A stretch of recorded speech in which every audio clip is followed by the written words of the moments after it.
कार्तिक मास महात्म्य कथा का 17वां अध्याय। भक्ति से भरे भाव, हे हरि मेरे मन उपजाओ। 17वां अध्याय। कार्तिक कृपया दृष्टि कर जाओ। उस समय शिवजी के गण प्रबल थे और उन्होंने जलंधर के शंभु, निशंभु और महासुर कालनेमी आदि को पराजित कर दिया। यह देखकर सागर पुत्र जलंधर एक विशाल रथ पर चढ़कर, जिस पर लंबी पताका लगी हुई थी, युद्ध भूमि में आया।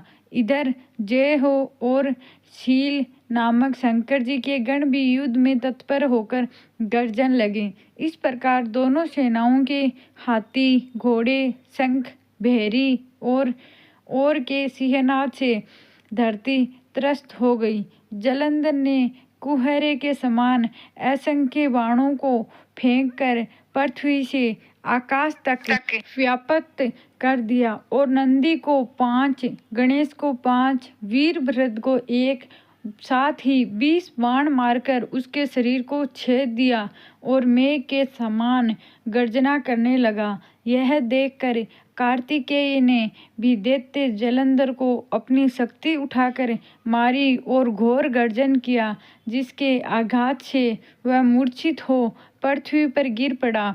परंतु वह शीघ्र ही उठा पड़ा और क्रोधविष्ट हो कार्तिकेय पर अपनी गदा से प्रहार करने लगा। ब्रह्मा जी के वरदान की सफलता के लिए शंकर पुत्र कार्तिकेय पृथ्वी पर सो गए।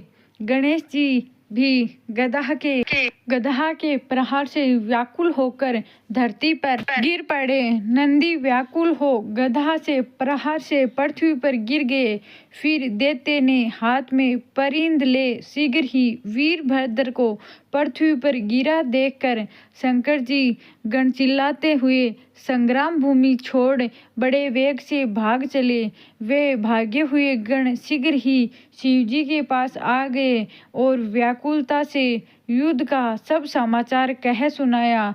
लीलाधारी भगवान ने उन्हें अभय दे सबका संतोष वर्धन किया। बोलो विष्णु भगवान की।